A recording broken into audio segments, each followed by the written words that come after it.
টাকার গরমে ইয়েতিমের সঙ্গে কঠোরভাবে কথা বলবেন না, এতিমদের সঙ্গে ধমক দিয়ে কথা বলবেন না।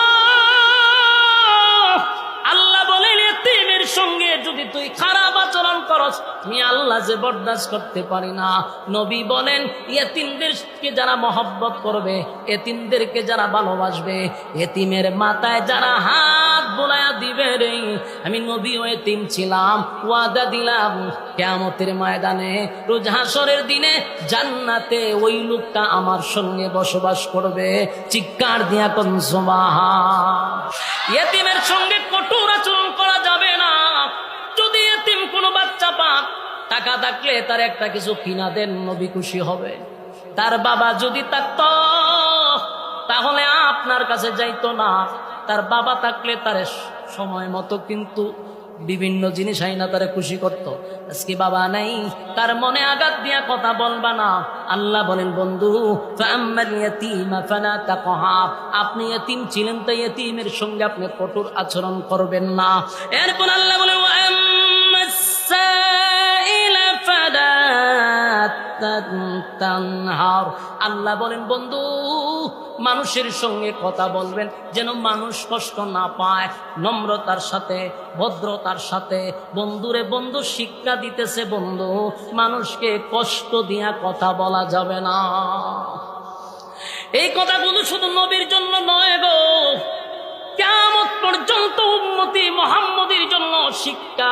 আমরাও মানুষের সঙ্গে কথা বলবো, এমন ভাবে কথা বলবো মানুষের মনে যেন আঘাত না পায়। মানুষকে কষ্ট দিয়ে কথা বলা যাবে না। টাকার গরমে মানুষের সঙ্গে তুস্তাজ করে কথা বলা যাবে না। আল্লাহ বলেন ওয়া আম্মা বিনিআমাতি রাব্বিকা ফাহাদ্দিস, বন্ধু আপনার রব আপনাকে যে নিয়ামত দিছে সেই নিয়ামতের প্রশংসা করেন। আমার যুবক ভাইরা, আপনি আমাকে মালিক যতগুলা নিয়ামত দিছে গো, সেই নিয়ামতের শুকরিয়া আদায় করেন। যত বেশি শুকরিয়া আদায় করবেন তত বেশি আমার আল্লাহ আপনার নিয়ামত বাড়ায়া দিবে। নিয়ামতের শুকরিয়া আদায় করলে খুশি কে হয়?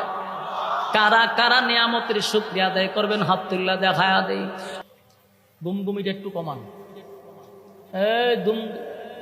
আমি কথা কই দিকে মোবাইলে আলোচনা করি, এটার গুমগুম একটু কমান।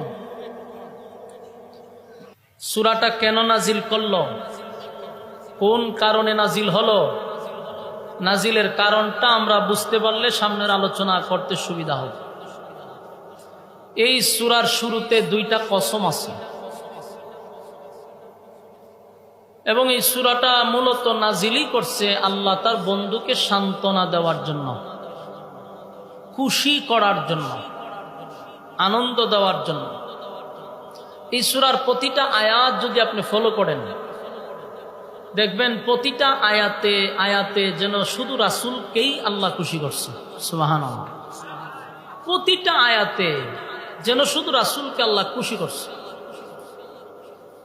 নাজিল হয়েছিল একটা বিশেষ প্রেক্ষাপটকে কেন্দ্র করে। মক্কাতুল মুকাররমায় যখন প্রকাশ্যে কোরআনের দাওয়াত দেওয়া শুরু হইল, তখন মক্কার মানুষ এক পর্যায়ে রাসূলকে বিভিন্নভাবে বাধা দিল। কোনোভাবেই যখন সফল হইতে পারল না, তারা বৈঠকে বসলো। বৈঠকে বসার পরেও রাসূলের সঙ্গে কথা বইলা পারে না, কোনো না কোনো জায়গায় তারা আটকা পড়ে যায়। মক্কার মানুষ বারবার যায় আর বলে যে আমরা যতবার মুহাম্মদের কাছে যাই সাল্লাল্লাহু আলাইহি সাল্লাম, কিন্তু আমরা কথা বলে ওনার সঙ্গে পেরে উঠি না, কোনো না কোনো জায়গায় আমরা লজ্জিত হই। যতই চেষ্টা করি ওনাকে হারানোর জন্য, উল্টা আমরা নিজেরাই হেরে যাই। এর বাস্তব একটা নমুনা হলো 16 বছর যারা টকশো দেখছেন, টিভিতে টকশো দেখেন নাই, 16 বছর যারা টকশো দেখছেন দেখবেন একজন আলেমকে দাওয়াত দেওয়া হইতো, বাকি 4 জন নাস্তিক রাখত।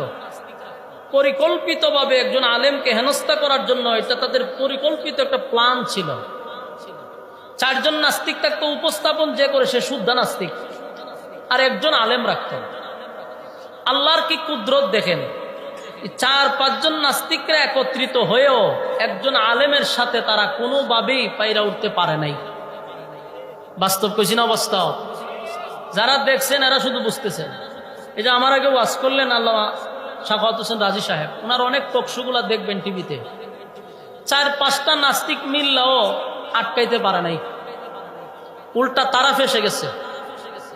এটার কারণটা হলো আলেমদের কাছে যে এলেম, এটা আসমানি এলেম, আল্লাহ প্রদত্ত। তাই দুনিয়াবি যত জাগতিক যত জ্ঞান আছে এদের কাছে আসার পরে তাদের জ্ঞান এখানে শেষ। এজন্য যতটা টকশোতে আলেমদেরকে বসাইছে পরিকল্পিতভাবে হেনস্থা করার জন্য, উল্টা তারা লজ্জিত হয়েছে। বাস্তব না বাস্তব? আসমানি এলেম। ঠিক মক্কার মানুষ রাসূলকে বারবার চাইছিল যে কোনোভাবে রাসূলকে কথা দিয়া হারানো যায় কিনা, উল্টা তারা ফেসে যায়।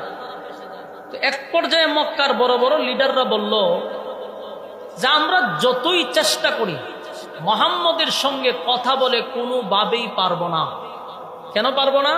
বলে ওনার কাছে যে এলেম এটা আসমানি, আল্লাহ প্রদত্ত, তাই আমরা যতই চেষ্টা করি ওনাকে আমরা হারাইতে পারবো না।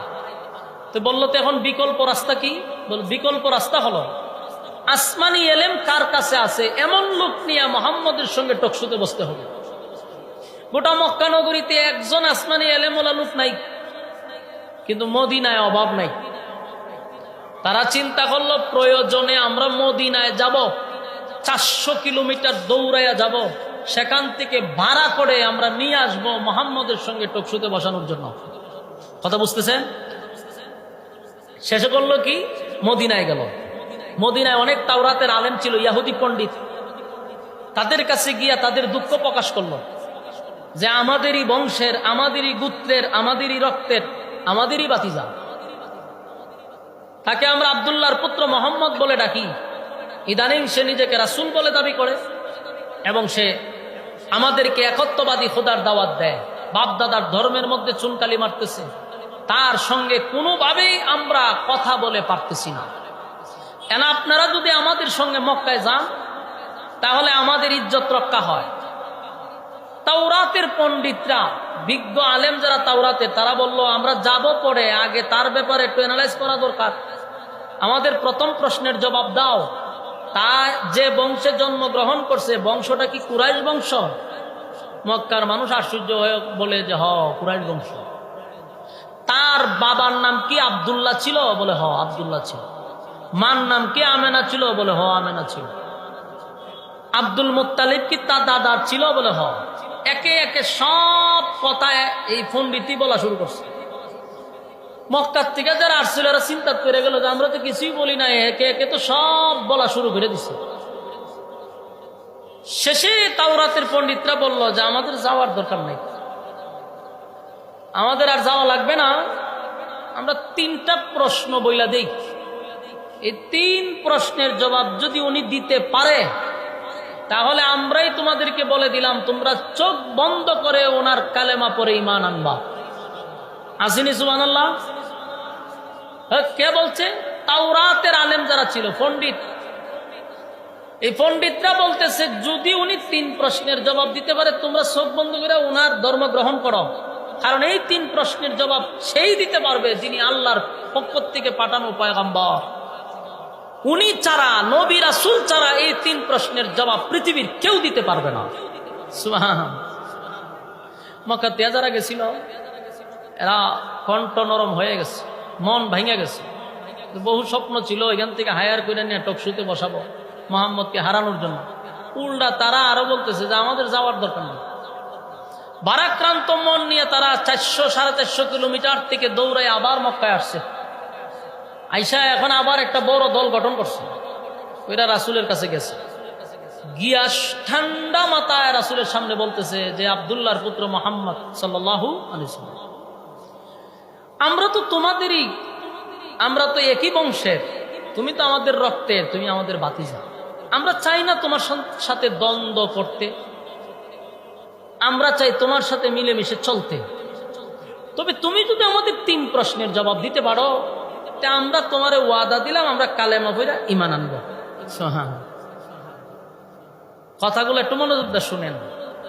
বলতেছে তুমি যদি 3 প্রশ্নের জবাব দে